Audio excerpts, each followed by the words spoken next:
Welcome back to BurghTakes for episode 6. I'm your host, Caleb Eberline, joined by my two co-hosts, Logan and Miles. How we doing, boys?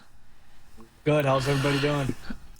Doing fantastic. Before we dive into this week's of sports, make sure you follow our podcast, follow our Instagram, and follow our Twitter that Miles runs. Getting into the Pittsburgh Pirates, we said last episode we're going into a series against the Diamondbacks. Game 1 versus the Diamondbacks. Rodriguez got them out for the Diamondbacks. Had a good inning, went zero earned runs, 7 strikeouts. Bubba Chandler got the start again. Gave up 2 hits, 2 earned runs.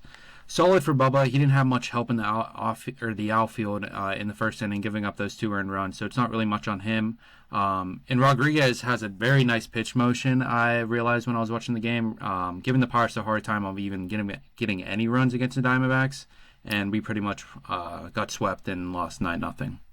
And the bullpen obviously continues to struggle. Johan Ramirez came in and gave up 4 earned runs again, and we lost 9-0. Johan Ramirez sucks. He just seems like every game he comes into, it's just he's going to give up like at least 3 runs. He's going to load the bases almost every time he comes out there. I mean, that game, we had nothing going. Like, we got shut out. I mean, it just seemed like we had no chance in that game at all. But Rodriguez's motion, did okay, but I mean, I don't know if you see his motion and whatnot and how he pitches the ball. Like that, I felt like that was just completely like not getting the power. Like they couldn't see the ball coming out. Like it was like the way he throws the ball. If you watch the game, even if you want to go back, it's just a wicked like motion how he pitches and stuff. And again, I felt like that was kind of like the key for us not getting any runs. But moving into game 2, we go with the Diamondbacks again. Michael Soroka got the mound. We got 7 hits on him, 1 earned run, and he had 6 strikeouts. Paul Skenes got the mound. Went 8 innings, 0 earned runs. Was super close to a no-hitter, but we didn't pull it through. He gave up 2 hits on 97 pitches. And this is his 4th time in his career that Skenes gets to 8 innings. Skenes obviously has a dominant performance, and we win 1-0. Not much on the board. Brendan Lowe, he homered, I think it was in the 1st or 2nd inning, super early in the inning. He went 2 for 4. That's pretty much only our offense, just Brandon Lowe and Paul Skenes. Shout out Brian Reynolds, 1,000th career hit. That's a milestone right there. I mean, he went 2 for 4. He had a good game. I mean, I talk a lot of shit about Brian Reynolds, but I mean, he is performing. I mean, he's doing pretty well this year. I mean, even like I still talk about how nonchalant he is. I mean, even whenever he fucking got his 1,000th hit, he just went. That's all he did. That was a celebration. I mean, I feel like, still it's like good for him, but like, I don't know, like could have a little on bigger to the reaction. next 1,000. Yeah, exactly. Yeah, right. I mean, yeah. Going into our last game against the Diamondbacks, Zach Allen got the mound. He gave up 4 earned runs on 6 hits, 5 strikeouts. Mitch Keller went up to the mound again. 6 innings, 2 earned runs on 4 hits, 4 strikeouts. Okay outing by Keller. I think the runs really supported him to keep pushing through the innings. Brandon Lowe goes back-to-back home runs, back-to-back games. Joey Bart also got a home run, went 2 for 4. Ahern got a hit, and Horwitz got a hit, and the Pirates win 4-2. And we win this series 2-1. Yeah, Miles, it was a good way to close out the series. It was a good way to close out the series. It was a little bit worrying at times. Too many runners getting left on positions, but ultimately it did change later in the game. Bullpen played a lot better, and I also liked. I'm pretty sure this is the game that Soto closed out, and I really liked him coming out as a closer. I know we talked about not having a long-term closer, and he's been kind of taking on that role. It looks like that's what he'll be doing, and I really like that. Sure. That's what they'll be doing. I think he's really fit for the role. He hasn't really got to close one at all much in his career. Has always been somebody better than him in the bullpen, but it's nice to see he's finally that guy. Yeah, I think Dennis Santana always comes in like the 8th inning, so he's definitely the guy now. Yeah. What were you saying, Logan? I'm liking what Soto's doing. I mean, I talked about him. I obviously had my gripes about him, but I feel like he's definitely locked it in. He's gotten better control, and he's definitely allowed less batters on base, and back-to-back saves for him right there. He closed out the game before that, too. So, like Miles said, I feel like he's getting into that role, and he might be getting comfortable with that, and I like that. I mean, finally getting that. He might not be as formidable as the other arms in the league, but, he's getting there. Oh, yeah. like I said, we won that series 2-1. Good for us. Definitely, I think we said that last episode that we just need to keep winning series. And then we go into a series against the Giants. Game 1, Robbie Ray got the mound, 6 innings, 1 earned run, 7 Ks. Went 93 pitches on 59 strikeouts. Carmen Majewski also got the mound, 7 hits, 2 earned runs. He gave up a home run on 74 pitches and 50 strikes. Justin Lawrence was kind of like the key guy that I highlighted this game. He came in the inning. Came in for 1 inning, gives up 3 runs. I think he got took out in the inning, but that pretty much killed our momentum. Ozuna got a home run. He got back on the board. O'Neill's got a hit, and Spencer Horwitz also got a hit, and the Giants take the first game 5-2. Miles, your thoughts? I mean, can we just talk about that lineup that game? Triolo leading off, Ozuna cleanup. I mean, that lineup just really, it looked like, and it was, I feel like it was a lot of a pattern throughout the series, but it feels like this series was lost by too much of the Pirates' mistakes, and too much of their just overthinking and just things that they could have gone better in their control type of thing. I don't know. I want to hear what maybe any of your guys' thoughts were on that, on that lineup. But, yeah, I mean, ultimately, it was a very sour way to start the series. It was a good way to bounce back from them. But when a good arm like that, Robbie Ray's on the mound, you got to just play your best players. I don't know why Don Kelly didn't.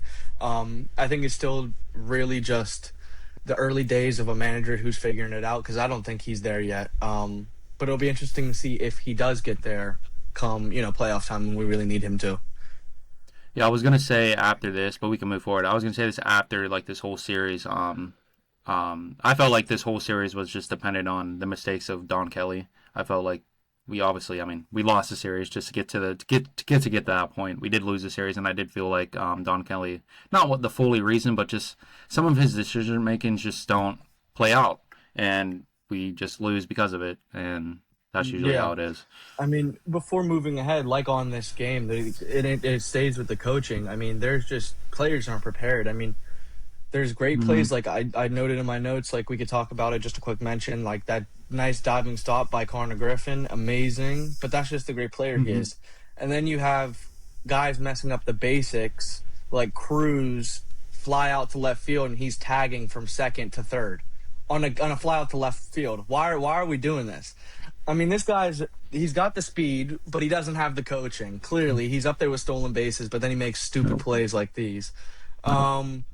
I think it's just a reflecting of the type of leadership around it. Very much feels like they just need that experience. No, I agree 100%. Going into game 2 against the Giants, we do come back this game. We really got to the Giants bullpen. Rope got the mound. I think I'm saying that name right.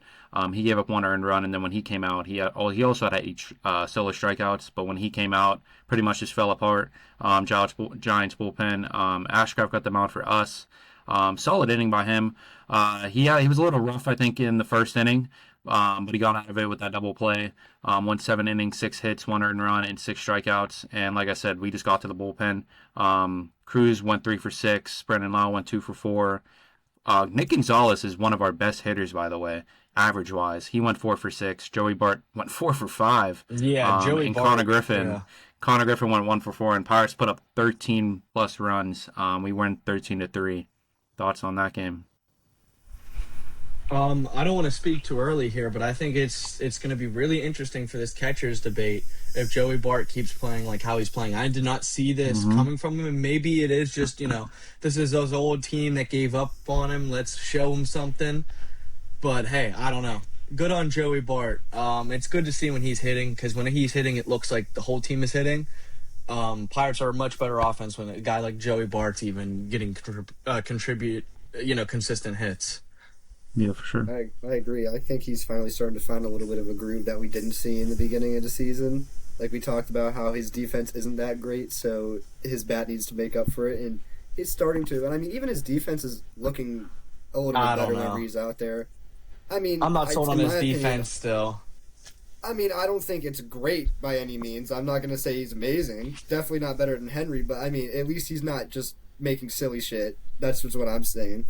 And I think that game was just a lot of grinding at bats. We really got to Rube. I think he had like 80 pitches in the 4th inning, and that's whenever we got to him. And that's basically what led to us to winning, because he was, even with the grinding bats, he was shutting us down in all For sure. reality. So whenever we got to that bullpen, that's whenever the floodgates opened. That would seem to be the trend for both teams in this series. Mm-hmm.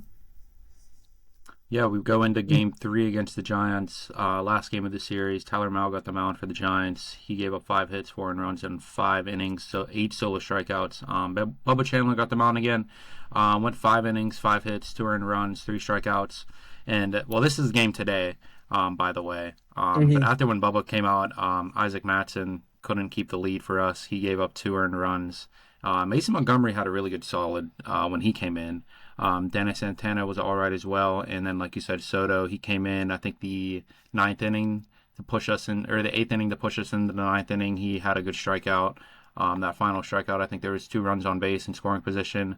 Yohan Ramirez pretty much got the load of the end of the game. He went 2 innings, 1 hit, 1 earned run, and really clutched it up when it was loaded bases. Like the fact that he got out of 2 innings with loaded bases with I think it was we didn't lose the game because of that. But it was a mid-game by Bubba. Isaac Mattson stinks again, and Yohan Ramirez clutch outs with loaded bases. Key hitters I had Oneil Cruz, Spencer Horwitz, Konnor Griffin, Henry Davis also went 1 for 3. Nick Gonzalez had a hit as well. And I felt like this game was more on just Pirates struggling when it comes to us being in scoring position. We didn't capitalize when we had the chance, and there was multiple instances where it was like, yeah, it was 2 outs and we had loaded bases, but you have to clutch up and try to get at least 1 ribby or something out of it. And Giants win in the 12th inning, 7-6. Thoughts? And then Giants did take this series as well. We did lose to the Giants 2-1 in this series. Yeah, and that's absolutely brutal. I mean, the Giants are a bottom dweller. They're absolutely selling. They traded Patrick Bailey during the series. It's not a good look, and it takes all the wind out of your sails. I mean, the schedule ahead, we'll get into it, looks a little bit great. But, it just really wasn't a great game from start to finish. I didn't really like what I saw. A lot of runners left on, which I'm starting to worry is going to become a long-term problem with this squad. I think that's becoming one of their major hiccups outside of this bullpen is there's just too many runners left on base. And I don't know what it is. Maybe just not coached up to the situation. Maybe it's runners not on. I don't know. Base running. We just don't have clutch coaching hitters. Isn't there? I don't know. I don't know what it is. Maybe that is what it is. Maybe lineup adjustments need to be made so that you position those better hitters deeper. I don't know what you can do. Maybe it is just overthinking it at some point. Logan, your thoughts?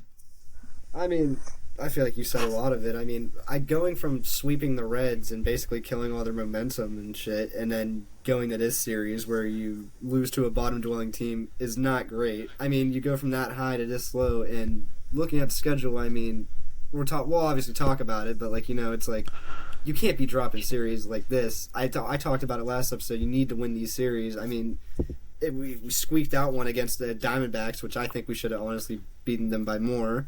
And then we lost to the San Francisco Giants, so I don't really know what's going on with that. But yeah, we were on a roll. You can go. Oh, continue.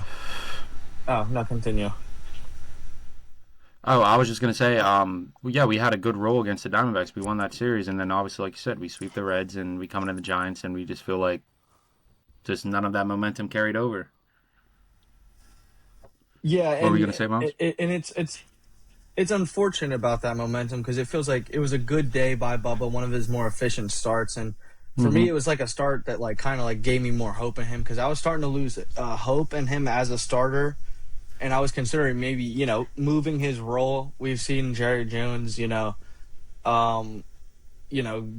rehab assignment's been going well, and it looks like Seth Hernandez just got promoted to high A, so it's like, I don't know, Bubba, and it just sucks. He's getting let down by his team in an outing where he actually does well. I hope he goes out there and shows a little bit better, keeps that command and control the zone like he did today. But yeah, just got to keep that momentum, try to refine it with this formidable schedule, or this easy schedule, I should say, coming up. Yeah, coming up, we go back home to Pittsburgh. We have the Rockies and Phillies coming up. 2 series, I feel like, the Rocky series, I feel like it's a gimme, but like you said, we don't know about this squad. And then I think the Phillies squad or the Phillies games, the three, I think it's a 3 series. That'll be a good test for us. They're obviously a whole new team with their whole new management staff. And I just think our division right now, I think Cubs are just rolling right now. They're 27-14. Brewers are still there. And we're just stacked in the middle with 22 wins and 18, and we're in fourth place. Like, everyone's above 500 right now. So like I keep saying last episode, we just got to just try and just keep winning series. And like Miles said, maybe you should start switching the lineup more around, especially when it comes to when we get runners in scoring position, you need guys that can come up and get ribbies on the board for us. I think that's our biggest struggle right now. I think our bullpen still needs work. But I mean, there's a lot of problems with this team. But the good things are Nick Gonzalez has been one of our best hitters. He's been stepping up a lot. And it's not even him just getting home runs. It's just him getting RBIs on the board for our team.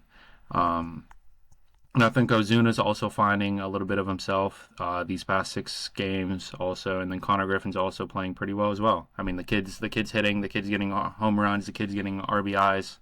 So, yeah, that's my thoughts. I agree with all of that, but I'm a little bit worried with this stretch going forward. Obviously, we played down to a bad team like the Giants, and with the Pirates' upcoming series, we talked about it back home to Colorado. Probable pitchers, you got Skenes, Keller, Majinski. Obviously, that's the front end of the rotation. You're going to deal with Colorado's, which also is Mike Lorenzen, kind of bad. But then you got Jose Quintana, former Pirate, and Dolander, who have 2 ERAs around 3. So I wouldn't be surprised if they had a real challenge with the Rockies. And then you still have to deal with Philadelphia, which is still a talented squad deep down. Aaron Nola, Christopher Sanchez, and Zach Wheeler on the bump. I mean, that's still going to be a real test for, the Pirates this 6-game series, and I don't want to, like we've said, all momentum is gone. I just don't want to see it be completely shot. This is their, opportunity, dare I say, to be contenders or pretenders against bad teams, because this is where you got to separate yourself and say, hey, we're not these guys. We're better. Mm-hmm. I completely agree. I think right now with this homestand, we need to be able to separate ourselves, and it will clearly show us where we are. And I mean, I know we'll obviously talk about this next week, but even looking further on, we got to play the Cardinals, Blue Jays, Cubs, and Twins after these guys. So I mean, this month is tough for us. So getting through this month, if we can stay over 500 and we can get a good streak going, I mean, that'll show that we can actually contend. And I've said that we can contend with any team in the league. So I mean, this month is going to be an entire test for us, like Miles was talking about. 6-game homestand, what do you think they win, Logan, against these 2 bad teams? 3-3, what do you think they do? 3 against the Rockies, 3 against Philadelphia. What do you think the record is in each? First of all, I don't want to call the Phillies bad, because I think they're fundamentally good, but they're just having issues. But I think we should beat the Rockies 2-1. I feel like we're going to slip a game to them, obviously, because that's just been the trend so far. And I feel like we'll either lose the series to the Phillies 1-3, or we'll win 2-3 or 2-1. I feel like that could be a toss-up series, just depending on how the pitching goes and if we're gonna leave batters on base, because that, like you talked about earlier, that is just our biggest issue right now. Yeah, I agree with that. I think we go 6-0. 6-0. Yep. I could tell you were brewing up that take. I saw you smiling while I was talking the whole time. I completely disagree. Realistically, I mean, that would be a miracle. Probably we should sweep the Rockies, but also they got they got solid pitchers. That's what I'm saying. But yeah, probably 2-1, and then Phillies. Honestly, we probably drop 0-3 against the Phillies. I don't think we sweep the game out. I think Christopher. I like the world. Unless Aaron Nola is playing all right, but Christopher Sanchez, he's an MVP. And then what'd you say? Zach Wheeler, he just came back. He's also trying to get back into a groove. So I think I won't be surprised. Yeah. I won't be surprised if we drop 3 games against the Phillies. But if we go do that to the Cardinals. Yeah. But yeah, we'll see. But what do you think, Miles? Did you say I agree. Yeah, I agree with I agree with Logan. It's going to be 2-1. I think we win Skenes Day, win Keller Day, and then lose Carmen Majinski versus Chase Dollander. I mean, I agree. I think that's going to be on the way of the Rockies. Then I think we're going to open up. Aaron Nola will get the win. I think Bubba Chandler loses, and then I think Skenes closes out the series with a win against Philadelphia. So I think that'll be a 1-2 and a 2-1. So 3-3, is that? Yeah. Yeah. Well, just hopefully the Cubs stop fucking winning, and hopefully that doesn't they're look like that's rolling gonna right happen. now. And it's not. And then we just gotta hope that our division starts losing. But I was gonna say, like, Miles talked about how, like, we had a stretch where we needed to gain a gap to our division in a past episode, and we did not do that. The Cubs took advantage of their schedule, and they have built for a while the division was separated by like a game and a half a game, and now it's 5 games. So I mean, they can definitely if they keep rolling. I mean, I can see it becoming another, like we talked about earlier, a fight for second place. But regardless, I think we just need to keep we need to start rolling. The Cubs' last 10 games, they're 8-2. They're 18-5 at home. I mean, we're 11-9 and 11-9 both home and away. So home clearly it doesn't matter at all. Us being where it doesn't really matter at all. Where we are, it just depends on how the game goes and how our bullpen plays. Like, none of that really matters, and it seems like it matters for the Cubs a lot because they take advantage of that. Because when they're away, they're 9-9 right now. So we'll see. Moving into football, though. Wait. Can we give one more recap? One more thing. I want to pose one question to you guys. Okay. It looks like Jared. I meant to put it on the notes, so I'm sorry to blindside you guys. But it looks like Jared Jones is going to be up within the next week. Not week, but maybe next 2 or 3 weeks. Maybe before the end of the month. So we have to start having these discussions over these next couple of starts of what we think the rotation's going to look like. Who gets bumped? Do we do a 6-man rotation to fuck with everything? Even probably not. No. I don't know. I just think it would be a question because it's something I've been grappling with a lot recently, and that's why I brought it up earlier, the Bubba Chandler thing, because he's the one I keeping an eye on. It's bullpen time for Bubba, but I don't know. I wouldn't touch Ashcraft, Keller, or Skenes. Your guys' thoughts?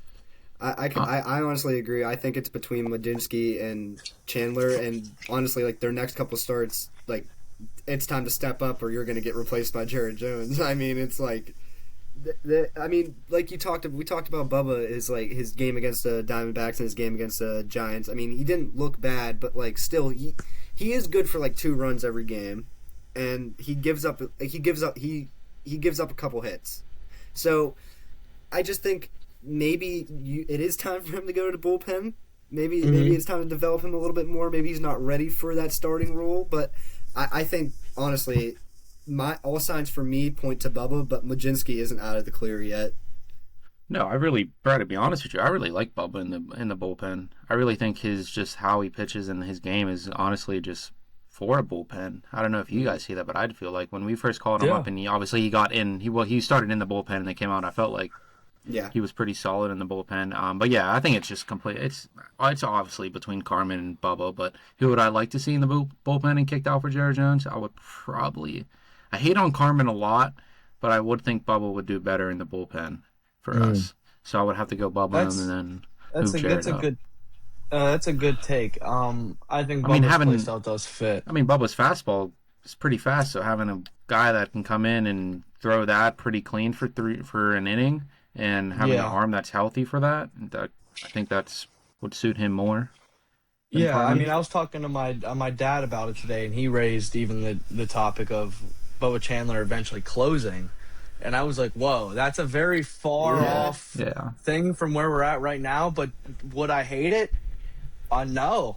And I think that's why we have to start to have these discussions now to maybe eventually get that down the line, because it is a crazy thing to suggest, but I like it. I mean, okay, wait. So I was thinking that is actually, like, that's got me thinking now, because like whenever I was thinking of Bubba Chandler in the bullpen, I'm thinking of like maybe a longer reliever, but like, you know what, like you are talking about that does raise the question. He could, I mean, but it's like, has he ever been in that situation? I mean, if we're like terrible or something, like maybe try it, but like I feel like starting to get to that point in the season where that might be a little bit of something too crazy to try. Yeah, So I definitely think it's a weight thing. Yeah. So Jones is projected to come back late May, June. Yeah, so we have to start thinking about this the next 2 to 3. Yeah, but what do you think Don weeks. Kelly does? Looking into Don Kelly's mind, he probably might go with the 6th rotation. I think he does go with the 6th rotation. He goes with the 6th rotation, or he bumps Carmen. I think he keeps Bubba. PPU education. Probably, yeah. He likes the young guy. Yeah, I agree with that. If I was not, I was thinking But I Don wouldn't Kelly. be out of the picture of seeing them like trade Mitch, which I think would be the worst case scenario. I like having Mitch Keller on the team. I think, bro, Paul Skenes, Mitch Keller, and Brash and Ashcraft are our first shutdown 3 pitchers. I think. Yeah. Don't let them. I feel like it would feel wrong too to not have Mitch Keller on this team. To me.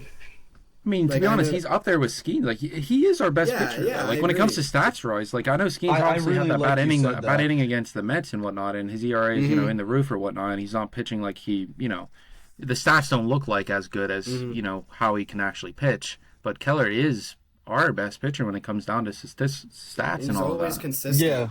Yeah.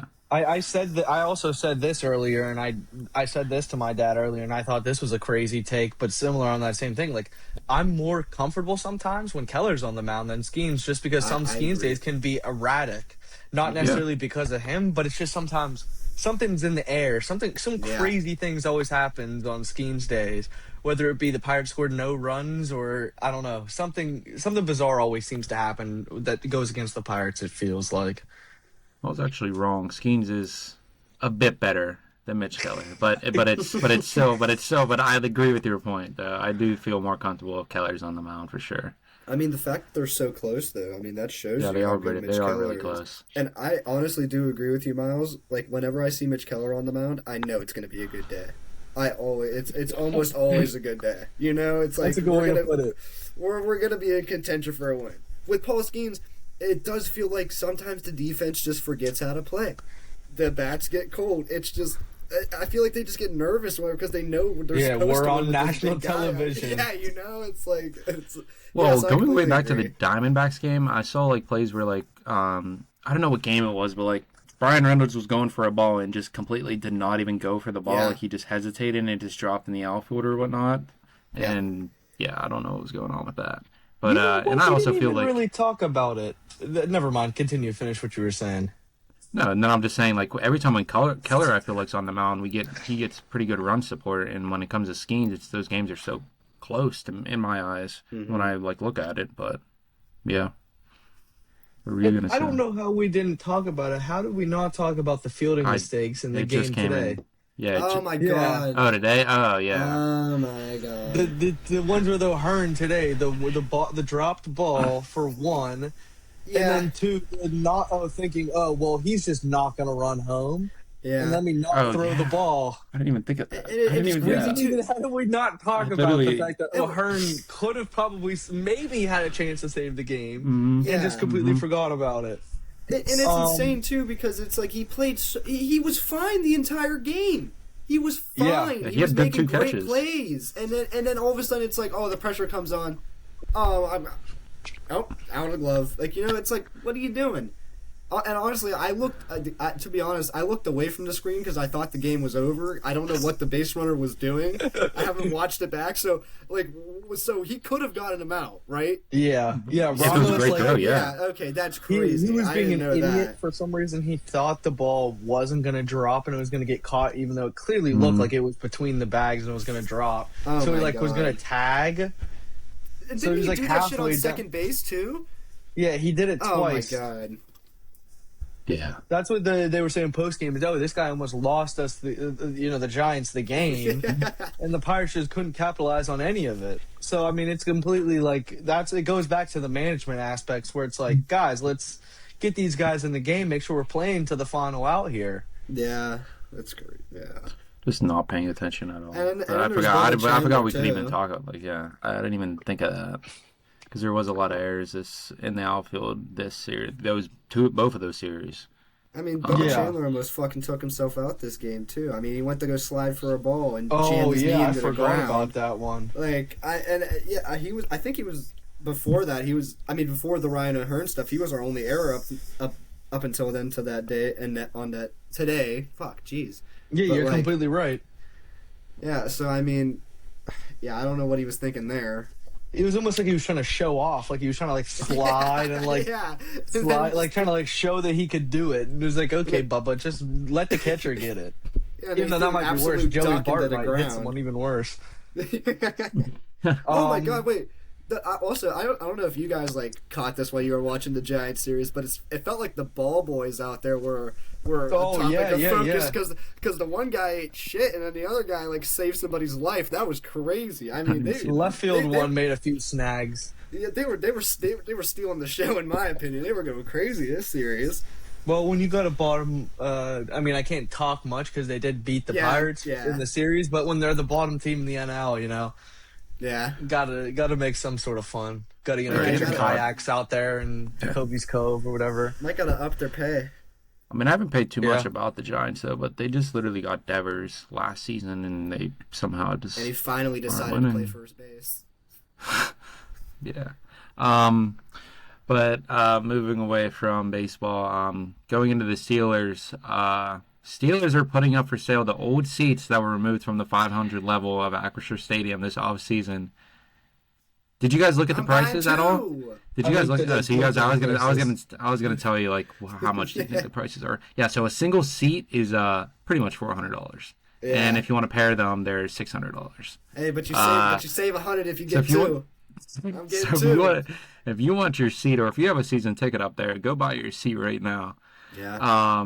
But Miles, you think? I mean, didn't you buy a Penn State? Didn't you buy a Penn State one? No, I tried to. You tried to? I'll explain why that's different. One, $100, small bleacher from a deconstructed area of a part that was broken. A stadium. Let's be honest, Beaver Stadium's never getting broken. Like, it's going to be forever. They'll just reconstruct it. So getting a reconstruction piece like that, it means something. It's like, oh, this was from the original. Then the reconstruction happened. Whoa. You getting a reconstruction Acrisure seat means nothing. It means nothing. Whoa. Those seats saw a 70% win rate, buddy. Those seats saw a 70% win rate, buddy. I don't know what you're talking about. Those have value. 7% win rate and 9 and 8. Those have value. Standard is the standard. Listen, those have value, buddy. I'll say exactly what I said when I first saw those seats. I'll wait 20 years or so whenever I have the money and they tear down that stupid stadium. Not stupid. It's stupid because they renamed it. Yeah, and then I'll get a whole row. Well, you know what? I will agree with you though. The price is fucking outrageous. Like that, $400 for one seat in the upper level. No, dude. Are you kidding me? Like, yeah, I mean, they're inevitably going to move out of the stadium, and like, you know what I mean? You can get them signed. You didn't even see that. You can get them signed. Yeah, that is true. Well, my question: we can get them signed. I don't even know that. I want the Jay Peasy sign. Kenny Pickett, bro. You know what? He's probably 2% of those wins too, buddy. Yeah, there you go. But my thing is like, what seats? So are they just going to be the same color, or how are they even going to? Like color the why would they not be yellow? It just felt like I don't know how they would get the same color in those other seats. Ones are. No, I guess. I mean, honestly, they kind of have to be yellow because other than that, you really can't tell that you're in Steelers Stadium. Other than the seats. No, I'm not saying them to change the color. I just didn't know if they could actually get that kind of yellow, like the exact. No, they will. Like color. They will. Yeah. Because how the other ones are probably older, and these are new ones coming in. Dude, Caleb, they probably have that color patented. Like, they probably have that shit locked up. Probably, yeah. And also, I think the yellow is part of it to like make it seem more full. You know what I mean? Yeah, exactly. But the seats there are so close. Like, it is insane how close you are when you sit down. I mean, we went to the well, that was like 2 years ago, but how close you are when you just sit in a seat and you're right next. Like, it is so like you got no room at all. Like, zero goddamn room. If you've never been in Acrisure Stadium, but it's super tight seating. It's packed for a football game.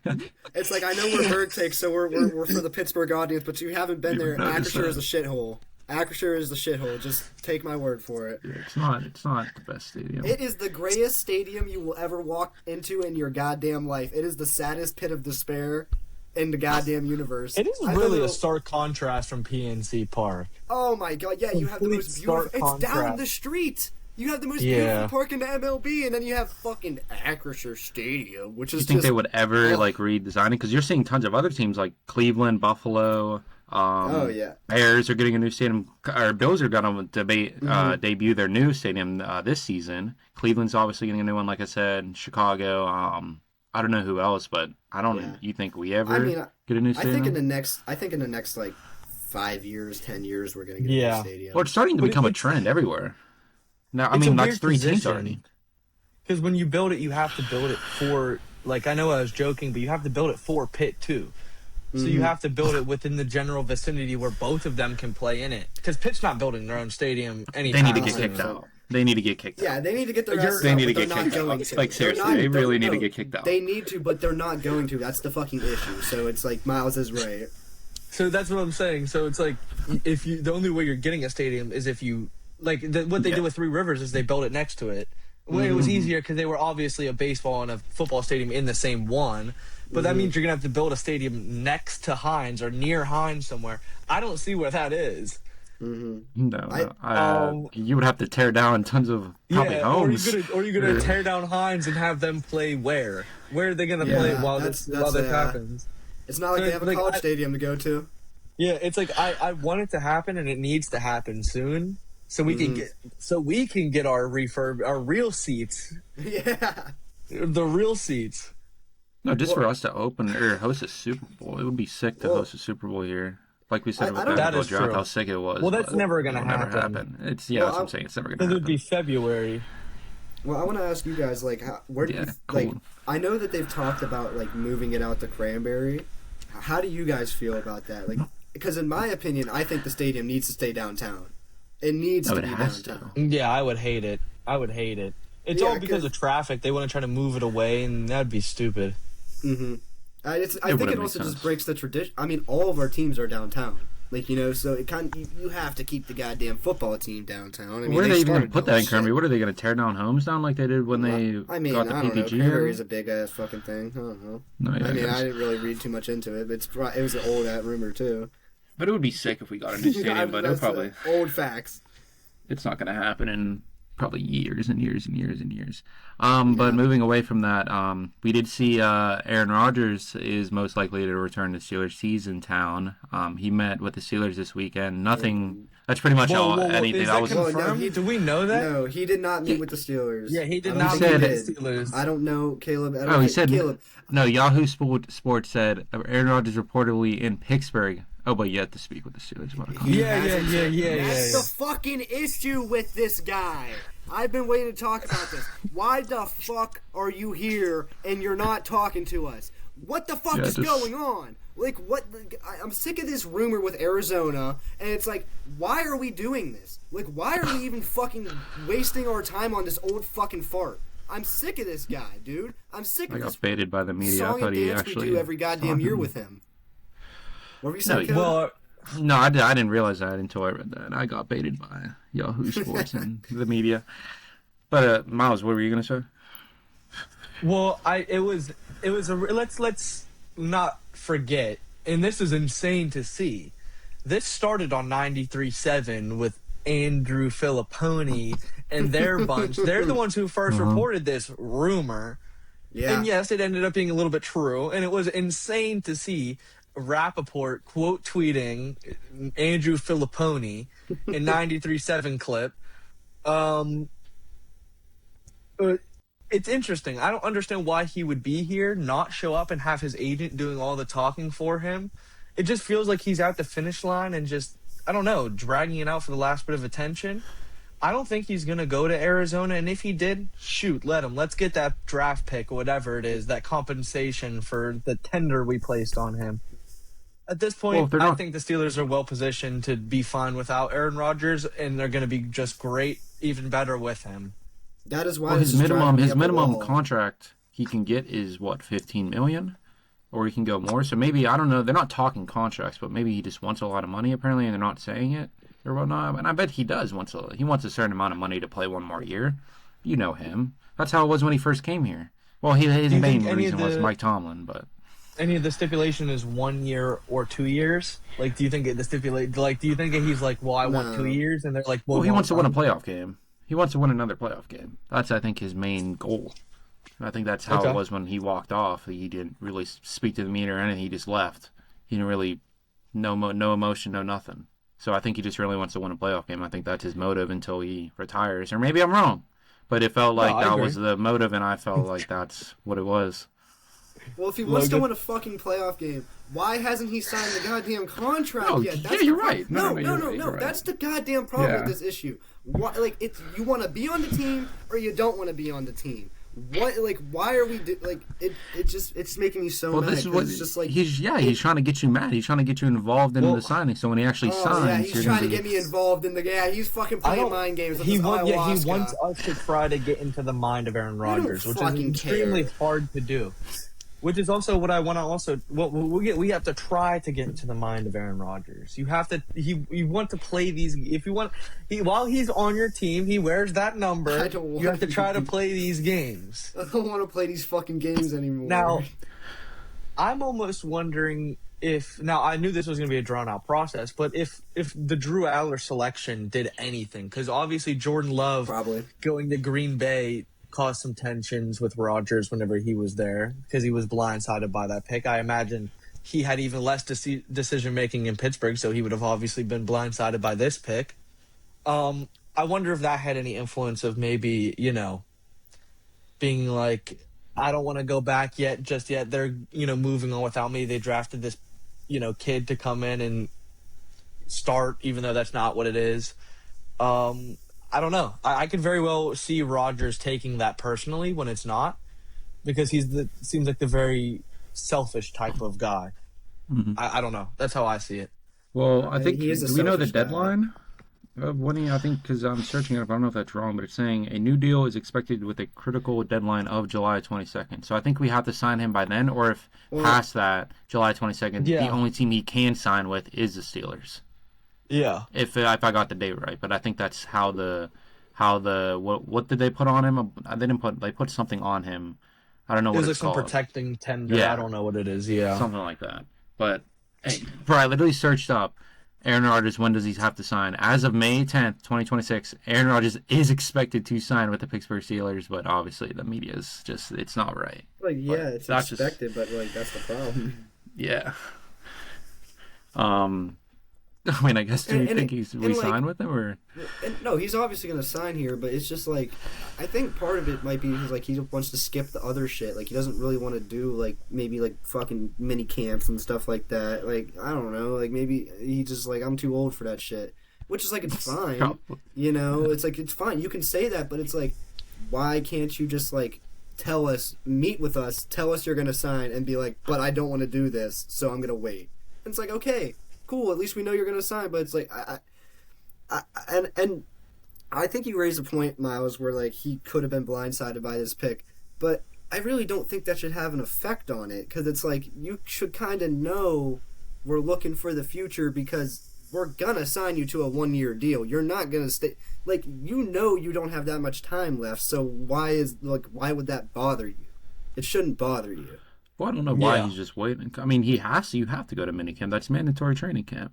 You can't skip that unless it just he's just such a high royalty type of guy. It's like he probably could get out of it, but like AB.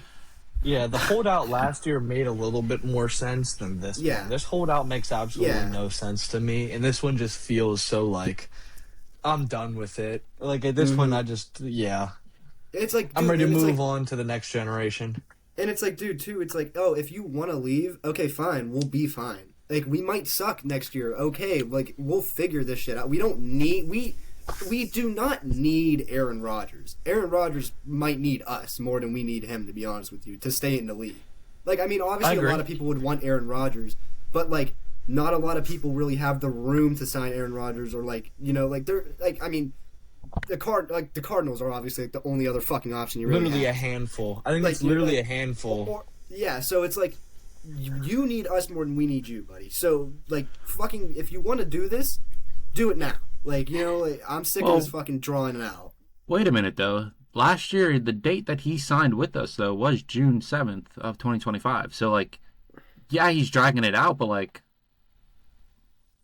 I mean, we're on pace, right? I mean, June 7th, it's May right now, man. so I guess But like that's it's he's not, not. He's maybe on we his just weren't, maybe we pace. weren't just, maybe it's just more media attention on him getting signed, and that's why we think it's just getting dragged out so much. But like technically, he did sign on June 7th of last year, so it seems like it's on pace. But I think that it's just the media that's just making us go crazy and all that. But like Miles said, last year the holdout made sense. This year it doesn't. Yeah. So it's like, it follows that trend, but it really shouldn't need to. Like, in my opinion, like, Caleb, like you were saying, he wants to win a playoff game. He wants to win a playoff game. He wants to make up for, like, last year. Okay, he should have fucking put pen to paper, like, the day after. Or, like, when the fucking free agency signings opened. Like, you know what I mean? It's like, this holdout just makes no sense. It would make sense, yeah. If you wanted to win play, like I said, that would be my motive. If I was him and I was like, I want to win a playoff game, I'm instantly signing. Like this is what I want, and I want you guys to build around me and not debate on like drafting Allar or like whatnot. And they obviously did that. Exactly. But and because he didn't sign is like, in my opinion, like probably one of the factors that led us to Allar, because it is not knowing. You know, I agree.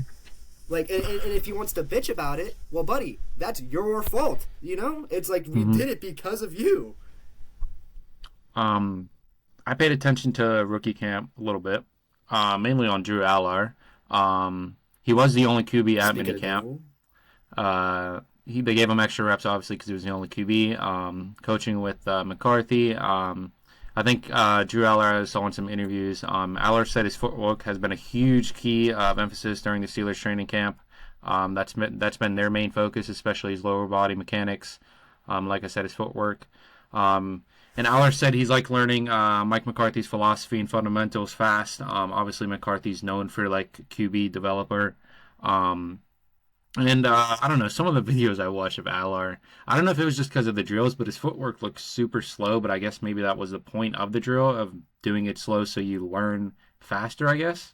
But hey, Allar, I mean, his first day, Mike McCarthy said he gave them a strong impression. So, like we said last episode, we were really hyped about Will Howard and their competition, and I think it's going to start heating up, and especially when they actually when Howard joins him and they do reps together.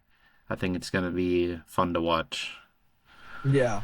I mean, I think that's true, but I don't think you can underscore how advantageous this would have been. I mean, this is a new head coach we're talking about. He doesn't have all those reps that Will Howard, did last year. He wasn't there to see them. He didn't see every great pass, Will Howard made in camp last year. He doesn't have that belief. He wasn't in the room when Howard was drafted. But he also wasn't there to see his mistakes, and there's also that clean slate. But I will say Drew Allar got the first impression, and as they say, first impressions are crucial. It looked like he made the most of that first impression. That drill that you're talking about, a lot of people have talked about that footwork, and obviously the footwork is, like we've touched on, is his worst potential thing of his game besides the mental aspects. His footwork is not good. But he's also dealing with that brutal ankle injury. So we have to imagine here, you're not going to expect a guy to be coming out here doing these advanced footwork drills when his footwork's not always good. He had that injury. Yeah, we're going to dumb it down for him. We're going to do what we got to do to build up that confidence and, work from the ground up with something that hasn't been coached in the right way. And that's been explicitly clear that Penn State failed him in regards to him, just improving as a quarterback and even with his footwork. So I like the drill. I like, this opportunity that Allar was given, and it seems like he made the most of it. I definitely think he has the upper hand, as it seems so far in the battle between him and Howard. Yeah, and I think I was following guys on Twitter, and they were in rookie minicamp, and we're watching Allar throw the ball, and man, he can roll the rock. That dude can throw, for sure, and it's something that's underrated, and I feel like that's why the Steelers drafted him. I know last episode, a couple episodes ago when I was like overreacting, like, I didn't want Drew Allar on the team or whatnot, but like, I'm honestly hyped about the kid. Like, you're getting, I'm switching around a little bit. Like, I'm excited for him because I hate Penn State, but like, dude, Allar's not like, yes, he makes bad mistakes or whatnot, but like, if we can develop him, like, the dude has a big ass arm. Like, that dude can throw, and he can run too. No, like, he can run too. And if they get that footwork down and he gets better and just I that's what I'm really excited about Will Howard and them competing because it's going to be fun to watch. I completely agree with Caleb. I mean, like, I talked about it whenever we did draft him. I said that, like, oh, yeah, I don't really like the pick, but, hey, he's on our team, so you know what? We're going to work with him. And I like what I saw. I mean, Miles talked about his arm. I thought that his arm might be a little shitty, but, you know, after seeing that, I mean, he can spin it. He does have a big arm.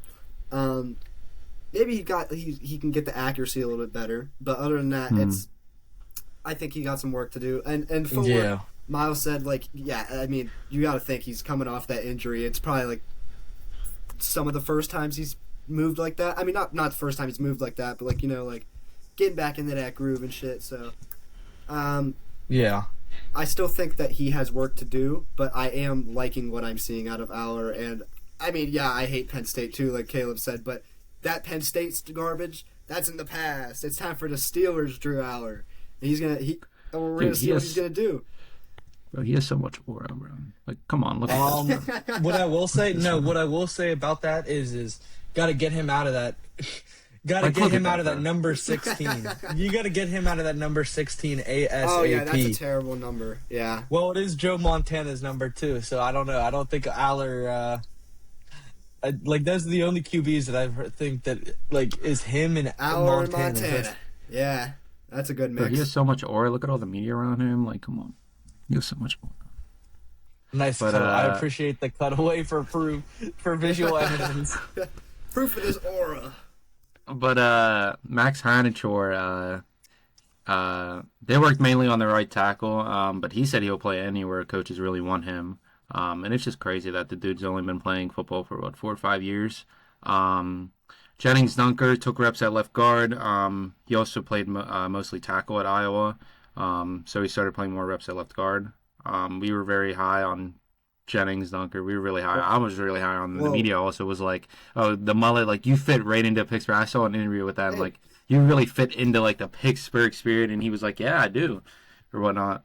Hey, he said he loves Pittsburgh. I just seen a video that we're interviewing. He said he loves the city. He said he's excited to go fishing in the river. He asked about said he would jump in the river. He said, yeah, he was gonna say if he could jump in the river. But I mean, I think he's. I mean, obviously we knew this guy was built for Pittsburgh, but like to see him buy in so fast and like, I think he's gonna do wonders here. I'm really excited to see what he's gonna do. Yeah, and Everett also said he was very excited about learning with Joey Porter and Jalen Ramsey, which is awesome, learning from those two guys, especially how elite they are. Also for the culture of the defense, too. Yeah. Those are like the two culture drivers, so it's great that he's going to want to jump in there and continue that, you know, lockdown defense that we've seen last year, also with some chip on their shoulders. Yeah, and Eli also looked good as well, highlighting his versatility on runner and both receiver. So those are the most of the notes that I got from rookie minicamp. But yeah, I think I'm just excited for actual training camp when they head up to what do you call it?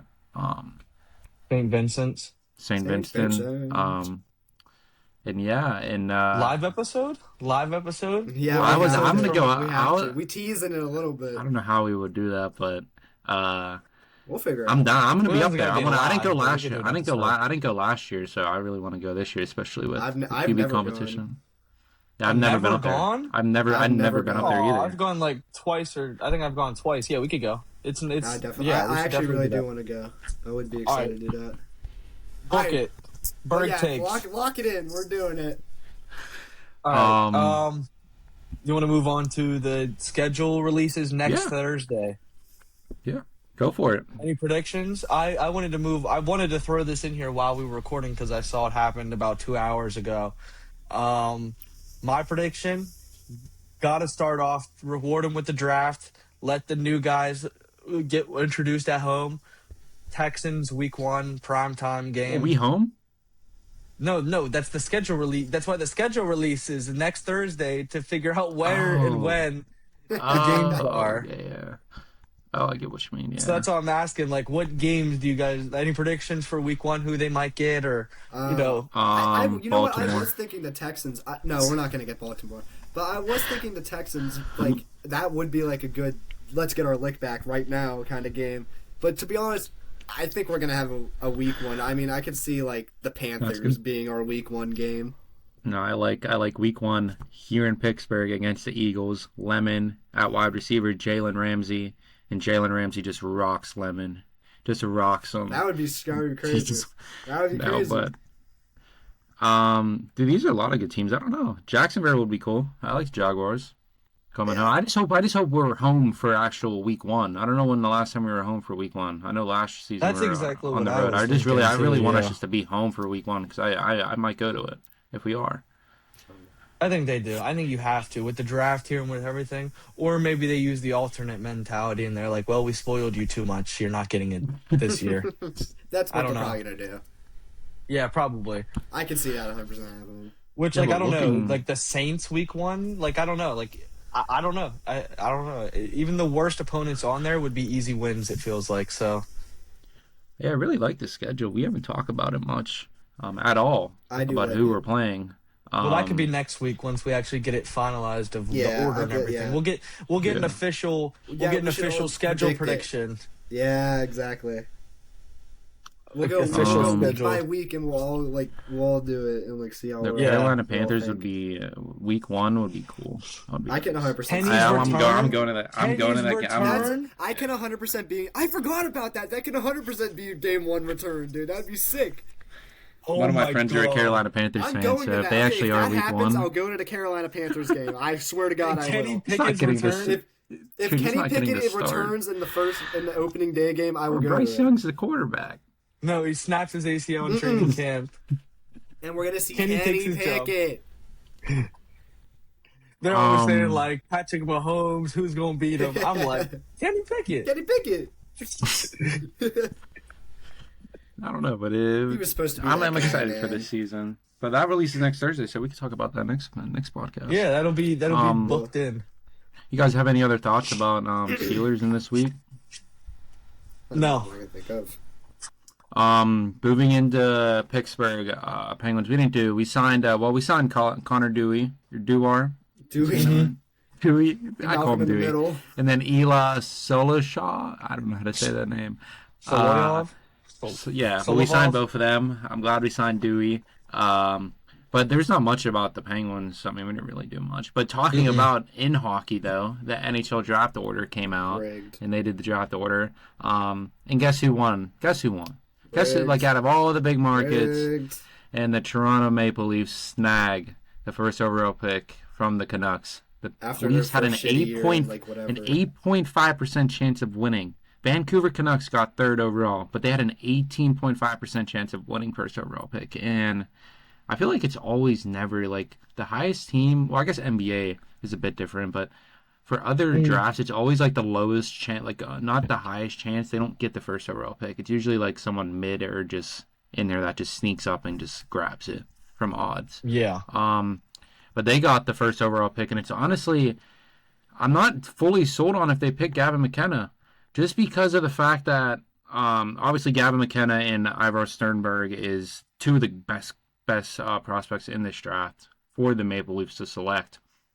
But Steinberg is he's Sweden, and I feel like Nylander also Sweden, and I feel like I don't know if they would want to go that route and go having the two Swedens connect together, but I feel like they could go either way. They could go either way. The two Swedens connect them together. Yeah, bro, connect them together on the same line. Connect the two Swedes. Well, 100% chemistry. Get that green line, baby. But yeah, there's not much to talk about hockey here, but we'll do more diving into the prospects and stuff like that. Also, but we don't really. it just- I mean, I don't keep up with hockey as much as I Yeah. should. I mean, but- it's off But it's season. just- What is there to talk about? yeah, there's not much to talk about. But it's just crazy that the Maple Leafs just somehow just Well, McKenna's I mean- Canadian and they just get the first overall pick. Well, guys, we're saying it's the off season. The fucking NHL playoffs are happening right now. Like, what are we talking about? Like, I mean, the No, they Canes don't. just swept the Flyers, which, Yes. woo, let's fucking go. The Canadian series, that series is pretty good with the Buffalo Sabres. We'll start I mean, talking about that next season. We'll Yeah. start talking about other teams for the Penguins. Yeah, I There's mean, not much like, to talk about. It's pretty. when it comes to I mean, them, my 'cause opinion, they're this out. playoffs have been pretty fun though. Oh, it's been, bro, the Avalanche and the Wild game is Yeah. just back and forth, Oh, just yeah. tons of I goals. can't wait for that tomorrow. But moving in, we'll do some bonus content. Last episode we talked about the NBA playoffs going into round 2. We got some of the series. I think Spurs and Timberwolves were playing today. I don't know who won, but before we get to that, the Knicks, they won, so they tied it up. The Knicks, though, the Knicks beat the 76ers. Dominant series by the Knicks. They beat them 4-0. They swept them. But I was just saying the Spurs, they're also tied 2-2. Timberwolves won tonight. And then the Pistons play tomorrow against the Cavaliers. They're up 2-1. And OKC just continues to dominate the Lakers. Ayton is absolutely garbage. And we saw that from JJ Redick. He said something about like, oh, I can't keep this bum in or whatnot. And they read the lips of that. And also just like LeBron said it, like Luka's out there. That's literally their main issue. Like you got a guy that's dropping 32 points a night, averaging 32 points, and he's out. And just OKC, I in my heart, I know they're probably gonna win the whole thing, but they're just too much. They're just too much. Like Shea and bro, the foul trouble in that game and the turnovers in that series too. Because that was my main series I was watching, honestly. Because that was the only time I was able to watch because it was late night. But just the amount of turnovers the Lakers were having, and just like OKC just getting all the foul calls, and then Lakers not getting any foul calls. Like that was just crazy to me in game 2. They got absolutely nothing, and they were really. They literally had a whole conversation. Reeves led the conversation with the refs on like the foul trouble and how that game went and all that, and I thought that was pretty funny. Mm-hmm. I saw that at the end. Any of your thoughts on the playoffs so far? I think probably the best series right now is probably Spurs and Timberwolves, honestly. Yeah, I agree. Not much to say about the other series. Sucks for Embiid, got completely dominated. Thunder, like you said, are running laps around the Lakers. Just seems like a younger team beating up on an older squad. Just seems so much quicker. But talking about that series, the Timberwolves, the Spurs, we can touch on it here a little bit. Wemby had a crucial mistake with an elbow to Naz Reid's head. You want to talk about lip reading? They read his lips. He didn't know it was a flagrant. He did not know what a flagrant 2 meant, and he didn't know that means he was ejected from the game. They lost this game in a very tight series. That's going to be an all-time blunder if he doesn't know that, causes this big mistake, has this clip of him saying like, "Oh, I didn't know this." And they lose a series tight. And the game was decided, I think, like 5 points. Yeah. It was 109-114 Yep. tonight. So, I mean, it was a really close game. And they obviously probably would have won if they had Wemby. Just not good look for the young guy's legacy. One probably of his only mistakes so far, I'd say, in his career. Yeah, Edwards went crazy. He dropped 36 points. He was consistent. I mean, Miles, I think you're probably right. I didn't see the full clip, the full extent of that, but like that... I mean, for him to not know that in that situation is insane. I mean, like, it just kind of reminds me of, like, obviously it's not the same situation. Wemby is a different player than Draymond Green. But it reminds me of when Draymond Green got knocked out, or he got suspended from a game in the finals, and that's pretty much helped the 3-1 comeback and LeBron and all that. So, I mean, this could be a costly mistake, especially whenever I talked about last episode. I didn't know Ant was going to be playing. So that's on me, but I mean you cannot lose your number 1 player. You cannot lose your MVP candidate, and for him to not know the rule, and even honestly, for him to even throw that elbow is just insane. Like you got to know the situation that you're in right now, and it's not a game 3 of the regular season. It's like this is the playoffs, man. Yeah, and that was a Timberwolves home game, so they could have came and stole another one from Timberwolves and be up 3-0 on that one. Also, Miles, you said tough for Embiid that they got swept. Embiid, if you ask him, he says it's a success. So I don't think he's taking it too harshly. Bro, he is not taking it too harshly. Don't know what to say about the Sixers. I just wanted to say that. I don't think there's much to say about the Sixers besides that they're pretty much a dumpster fire with that whole series. Yep. No, but we had the NFL, or the 2026 NBA draft lottery. 1 through 14, the Wizards strike the first overall pick. Jazz, Grizzlies, Bulls, Clippers, Nets, Kings, Hawks, Mavericks, Bucks, Warriors, and Thunder, Heat, and Hornets round out the top 14. I I really thought OKC would have just it would have just been awesome if they just not awesome, but like just crazy if they just somehow landed the first overall pick or just in the top 5 because of that Shea trade with the Clippers. But Wizards land first overall. AJ's reaction to that wasn't too happy about that. But if Mike, I don't know, like, could he just go back to college and not get drafted, or is he already? Did he declare? He did declare. Oh, okay. Then I just completely missed it. But there's rumors starting to grow that he might pull like an Eli Manning, is what they phrased it as. Oh, okay. Yeah. Which would be unprecedented, and I don't think he would do that. I think he wants to go to the Jazz. Yeah, he doesn't want to go there. Yeah, he does. Yeah, he wants to go to the Jazz or the Pacers. He wanted. That's what I kept hearing. Shit, buddy. But yeah, but he's still gonna get. Well, do we think he goes first overall, or do you think Boozer gets it? No, I think it's gonna go. I think it's. I don't think it's gonna be Boozer. I think it's between AJ or Peterson. No, Peterson. No, Peterson's not that good. Okay, I'm sick and tired of people talking about him like that. No, he is that good, and the whole and they're trying to fix his image with that whole. No. Oh, I was cramping because of creatine or whatever that's coming out. Yeah, exactly. No, yeah. They're trying to fix his image. I think he is a talented enough scorer, and I mean that's what Washington needs. They have Sarr. I mean, they have a good enough like core that they just need like a scorer. And if AJ is going to be like this, if they really are that worried about AJ, then yeah, don't take him. I think he could do it. I'm actually worried that he probably would do it. And I'm not worried because like I'm a Wizards fan. I could care less about the Wizards. It's just like go where you're picked. Like yeah, it's like that's how it works. This is how I just you don't. I think the NIL is giving these people too much entitlement of who they get to choose, but when you are going to the pros, it's a courage. It's a privilege. I mean, well, it feels like some guys like AJ that are like very talented. I don't even feel like they care much about the money. They just want to win, and that's just kind of like that's why he doesn't want to go to the Wizards, right? But I mean, they are talented. I mean, yeah, just wait. Just literally wait it out. They'll be good enough.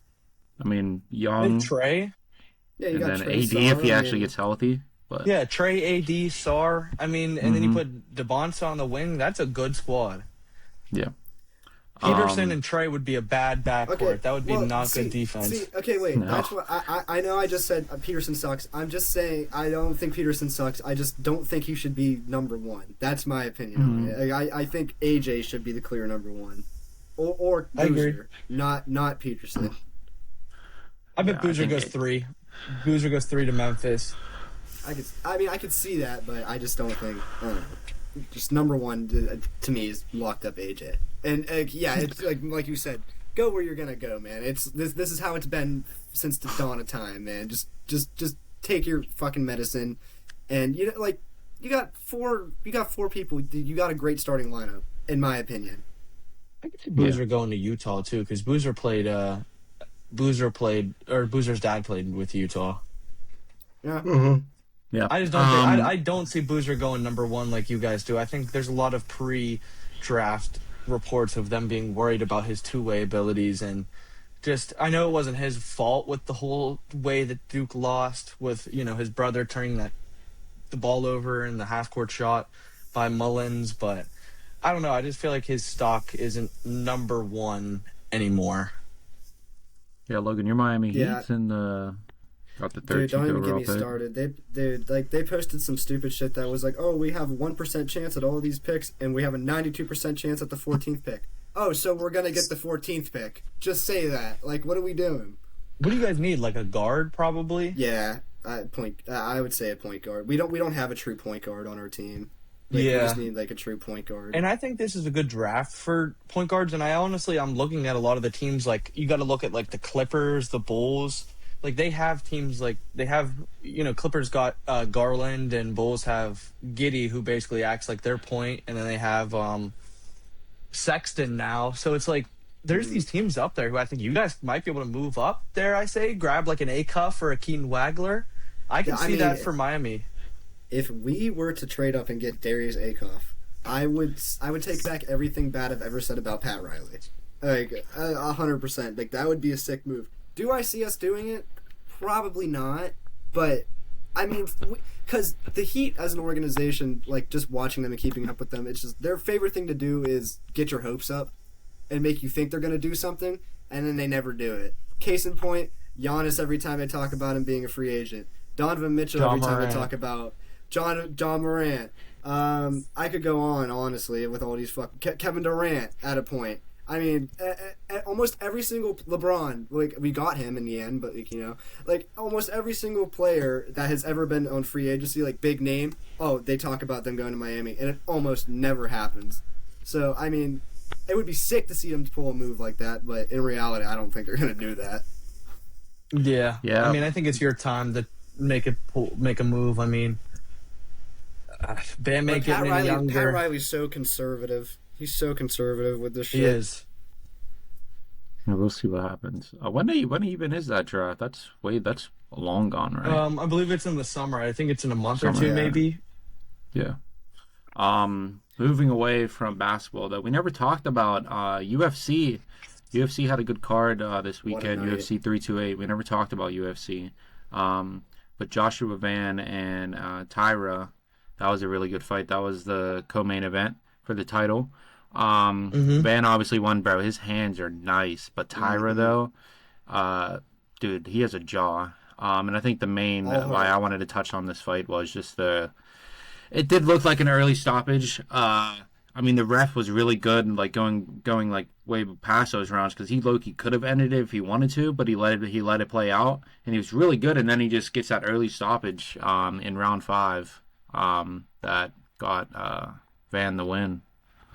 Yeah, and I agree, and that's why the stoppage is so upsetting because it's like, all your other potential times you could have stopped it would have made so much better sense. Mm-hmm. Yes. Not that it would have been good stoppages, but it's just like we could have probably been a little bit better with it. But it's a little bit upsetting when you see a guy get stopped and then he immediately goes up and throws his hands.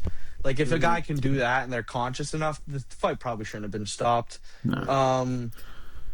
Great fight, yeah, real fast on his hands, but Van looked a little bit shaky there at times, I think, on the ground, and it was more with cardio. When you got a guy like that who has that approach, like Tyra, just completely belt to almost tire you down, you got to be a little bit shaky, but I think he handled it well just by trying to beat the ever shit out of him. Always the perfect approach with those type of guys, and I think we saw it with the main event, which we'll touch on later. Logan? Well, I want to say, Miles, I like that you pointed out that Josh Van, he did look good. This fight was great, and Van pretty much dominated it. I mean, I don't know how the hell Tara was standing up after, like, the second round onslaught and after he put him in a rear naked choke. I thought that's when the fight should have ended. But my thing about the fight that I want to point out is whenever they were entering the ring, Pantoja was staring a fucking hole into Josh Van's head. I was just going to say that Pantoja's up next. Ready to get back into that ring, and I cannot wait to see that rematch. Because in all reality, I mean, Josh Van's a great fighter. He won that fight because he broke his arm. Pantoja is fucking hungry. He is ready to get his fucking title back, and I'm excited because he actually is good for that division. Like, a rivalry between him and Josh Van would be great for that division because that division has, like, with the domination of Pantoja and all that, it has been pretty lackluster. Yeah, but also, it's building up a legend in Pantoja, and this is another moment for him to build that legend and build this weight class up and make it more interesting if he can get his title back. So I'm excited to see that rematch. Yeah, I was just going to mention that. Joe Rogan mentioned on the broadcast, and then I looked behind, and just Pantoja's just sitting there just staring at him when he walks into the ring. That's going to be a really good rematch. And I think Dana White, in the press conference, someone mentioned that Pantoja and whatnot. I think that's an instant rematch. I think that's the next fight for Van, unless Van just somehow just doesn't want the fight. But I think that's 100% I mean, he can't. Yeah, they made it. Yeah, I guess he doesn't have a big of a ego or like a big of a, like a Conor McGregor. But also, like, I don't think there's really like anyone else up next. No, it's them too, and that's the biggest fight that he would want to sell to fans. Yeah. But going into the main event, Sean Strickland versus Khamzat Chimaev. Strickland got the win. If you guys want to go first, talking about it. I want to go first on this because I didn't really like. I know, like, we talked about, like, the fight a little bit before that, and I didn't really, like, say, like, oh, I think Sean's going to win for sure. I told you guys, in my heart, I want Sean to win. For some reason, him going, like, seeing Chimaev miss weight, and right after that, I sort of had the feeling that Sean was going to win, because if you saw it in that second round after he stuffed his takedown attempt and he just falls into guard, I literally texted you guys like, whoa, like holy shit, because when have you ever seen Chimaev just pull guard after trying to do a takedown attempt? And I mean, he caught a second wind at like midway through the third round, and like that's whenever the fight got really close. But I've seen some people debating the decision, but in my opinion, it could have went either way. But I think the judges in the end made the right decision, because that was the most damage Chimaev's taken, and like the most we've seen Chimaev like not do anything with his wrestling. I mean, he had control, but he did nothing with that control, in my opinion. Chimaev was on his back for 3 minutes and something seconds on the ground from Sean. Sean was on top of him. Career. Yeah, and not that like Sean was doing much, but like that really tires you out. Being on your back like that, that really tires you out. You'd rather be on top. But Chimaev, all right, buddy. Chimaev, he went 9 for 13 on takedowns, but like you said, bro, after when he went into guard, like he didn't want to shoot at all. But the thing is, though, he was really good on his feet, though. Like he had a good rhythm on his feet.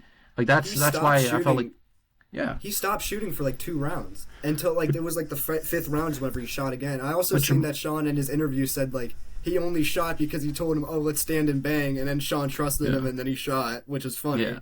But Chimaev, that's why I felt like, well, obviously he was tired. That's probably why he didn't want to shoot anymore, and then Sean was just ready for it. But like Chimaev, though, he was really good on his feet for, I think it was in the 3rd round, that he had a good rhythm with stand-up. So he was catching him. But Sean's significant strikes, the jabs were just getting to Chimaev. Like the jabs in the 5th round, it was just all Sean in that 5th round. Yeah, it felt like there was so much more potential if he would have mixed in the stand-up earlier from Chimaev, but it was pretty much just like an overhand. And, you know, he bloodied up Sean pretty bad, but it felt so one-dimensional, and his game plan just felt panicky, and also like he was reactionary. He was trying to dominate early with the wrestling, but once that didn't work and try to control it, he just, like you guys said, just kept trying to do anything that he could to just, you know, react and panic because it wasn't working. I personally think it could. I'm not mad at the decision. I do think it Strickland win. I mean, not just because I put a 5 spot on it, but I think it should have been a draw. In the very least, I think run it back. I know there's a lot of people online saying maybe DDP comes back in here. Well, but like they're not going to rematch. I want to run it. I want to run it back. They're not going to. Chimaev. I saw that Chimaev said he already wants to move up. Like, yeah, he's really not going to do it. Right after the fight. He said after the fight. Right after the fight, Sean or Dana went up to him, or I think he went up to him, whatever. Yeah. But Chimaev, his first words were just, "I'm moving up." Like that was his first words, and that was confirmed in the press conference. And honestly, that's probably, I mean, it's obviously not why it wasn't a draw, but it's probably better that it wasn't a draw then, because, I mean, then Chimaev would have probably been locked into that, and I don't think his body can handle that cut anymore. We saw it with that shit, so, I mean, then I it's think like, it's his body can handle it, but, like, then he has to move up. Like, how do you think, like, that also He's going like, to what, light heavyweight? Yep, light heavyweight, because middleweight. Oh, man.